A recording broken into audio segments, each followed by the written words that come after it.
समुद्र मंथन जरूर। यहाँ समुद्र मंथन की विस्तृत कहानी है। अशांति का आरंभ, दुर्वासा ऋषि का श्राप। बहुत समय पहले की बात है। देवों के राजा इंद्र अपने ऐरावत हाथी पर बैठकर जा रहे थे। रास्ते में उन्हें महामुनि दुर्वासा मिले, जो अपने क्रोध के लिए प्रसिद्ध थे।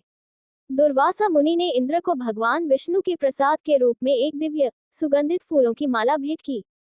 इंद्र ने सम्मान के साथ वह माला ली और उसे अपने ऐरावत हाथी के माथे पर रख दिया।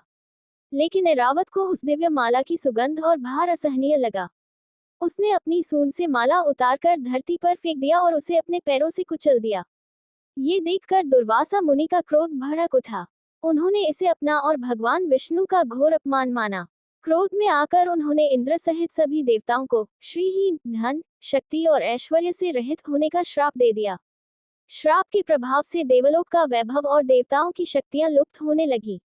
वे अपनी अमरता भी खोने लगे और धीरे धीरे कमजोर पड़ते गए।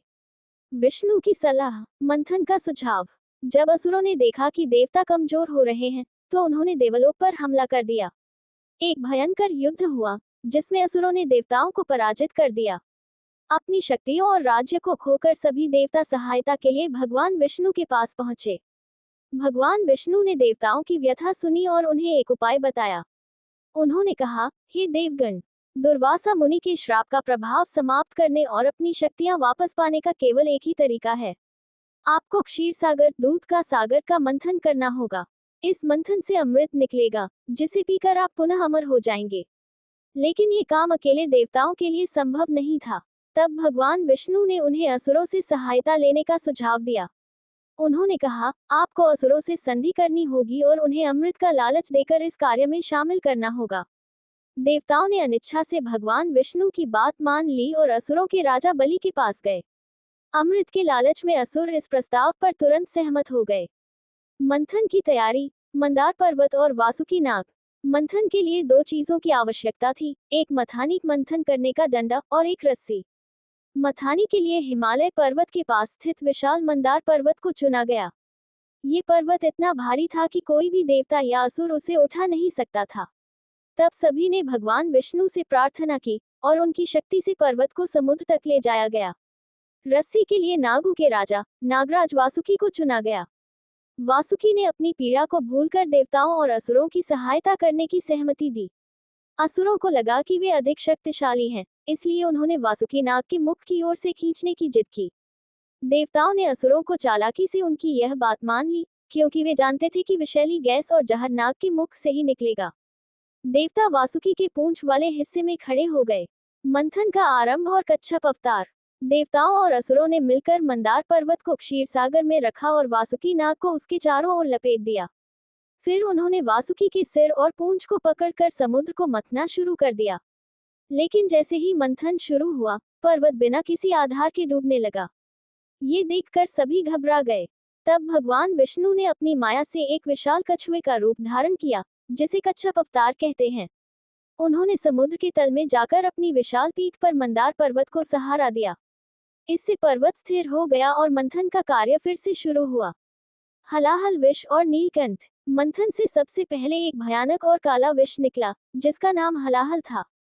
ये विष इतना शक्तिशाली था कि उसकी भाप मात्र से ब्रह्मांड में सब कुछ जलने लगा। देवता और असुर डरकर भागने लगे। विपदा को देखकर सभी ने भगवान शिव से प्रार्थना की। भगवान शिव ने ब्रह्मांड को बचाने के लिए उस विष को अपने हाथों में लेकर पी लिया। उन्होंने उस विष को अपने गले में ही रोक लिया, जिससे उनका गला नीला पड़ गया। तभी से भगवान शिव नीलकंठ कहलाए। 14 रत्न और देवी लक्ष्मी का प्राकट्य। हलाहल विष के बाद मंथन से एक एक करके 14 बहुमूल्य वस्तुएं, 14 रत्न बाहर आने लगी। तारांकन कामधेनु, एक दिव्य गाय जो हर इच्छा पूरी कर सकती थी। तारांकन उच्चैः श्रवा, 7 मुख वाला सफेद घोड़ा।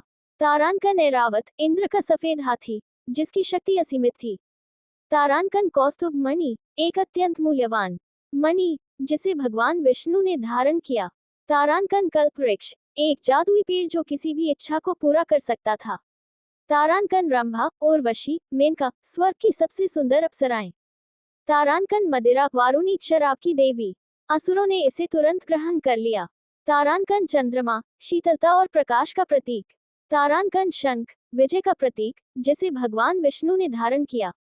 तारांकन धन्वंतरी, देवताओं के वैद्य, जो आयुर्वेद के ज्ञान के साथ प्रकट हुए। तारांकन लक्ष्मी, सौंदर्य, धन, समृद्धि और सौभाग्य की देवी, जिन्होंने भगवान विष्णु को अपने पति के रूप में चुना। तारांकन पारिजात, स्वर्ग में पाया जाने वाला एक सुगंधित फूल। तारांकन मगरमच्छ, असुरों का एक जलचर प्राणी जिसे असुरों ने लिया। तारांकन अमृत, अंत में धन्वंतरी अपने हाथों में अमृत से भरा एक घड़ा लेकर प्रकट हुए। अमृत का कलश और मोहिनी का मायाजाल। जैसे ही धन्वंतरी अमृत का घड़ा लेकर प्रकट हुए, देवता और असुरों में उसे पाने के लिए भयंकर युद्ध छिड़ गया। असुरों ने छल से अमृत का घड़ा देवताओं से छीन लिया। देवताओं ने फिर भगवान विष्णु से सहायता मांगी। तब भगवान विष्णु ने एक अति सुंदर स्त्री का रूप धारण किया, जिसका नाम मोहिनी था। मोहिनी ने अपनी सुंदरता से असुरों को मोहित कर लिया। मोहिनी ने असुरों से कहा, आप सब झगड़ा क्यों कर रहे हैं? मुझे अमृत को सबको बराबर बांटने दीजिए। असुर मोहिनी की सुंदरता पर इतने मोहित थे कि उन्होंने तुरंत उसकी बात मान ली और अमृत का घड़ा उसे सौंप दिया। मोहिनी ने देवताओं और असुरों को अलग अलग पंक्तियों में बैठने को कहा। फिर उसने अमृत को केवल देवताओं को ही पिलाना शुरू कर दिया। राहु की चाल और ग्रहण का रहस्य। एक असुर राहु बहुत चालाक था। उसने मोहिनी की चाल को भांप लिया। वह चुपके से देवताओं के बीच में सूर्य और चंद्र देव के पास जाकर बैठ गया और देवताओं का रूप धारण कर लिया। मोहिनी ने अनजाने में उसे भी अमृत दे दिया। जैसे ही राहु ने अमृत का सेवन किया, सूर्य और चंद्रदेव ने उसे पहचान लिया और तुरंत मोहिनी को इशारा किया। मोहिनी भगवान विष्णु ने तुरंत अपने सुदर्शन चक्र से राहु का सिर धड़ से अलग कर दिया। लेकिन राहु ने अमृत की कुछ बूंदें पी ली थी, जिससे उसका सिर अमर हो गया।